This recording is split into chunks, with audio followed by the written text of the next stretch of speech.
Mhuri yeZimbabwe ndinokuchingamidzai zvakare panonzi pano. Nhasi tiri kutarisa nhau inorwadza zvikuru, iyo inobva kunze kwenyika, apo chimwe chizvarwa cheZimbabwe chiri kupomerwa mhosva inotyisa yekuuraya mhuri yake yose.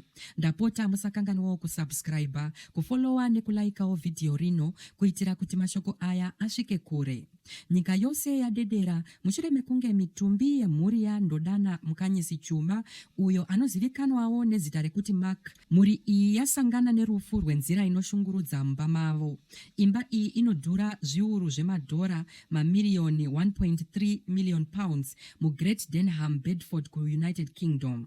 Mapurisa ekuBritain akamanikidza kupinda muimba iyi nemusi wemuvhuro mushure mekunge vamwe vanhu vatipira kana kuti vazivisa kunetsekana kwavo vachibva vawana mitumbi yemudzimai wake notable Zandile Tshuma ane makore 42 nevanasikana vavo vaviri, Natalie ane 15 naNala ane 5 vakafa. Zvinonzi Ndodana Mkhanyisi Tshuma ari kuvhimwa nemapurisa ekuBritain panyaya iyi. Ongororo dzinoratidza kuti vaviri ava vakange vari muchirongwa chekurambana, divorce, panguva yemhirizhonga iyi nenyonganyonga iyi. Tshuma anonzi akatiza munyika yeUK achiva pfuura paHeathrow Airport nemusi wemugovera musi wa4 chikunguru, uye zvinofungidzirwa kuti ari muZimbabwe kutaura kuno.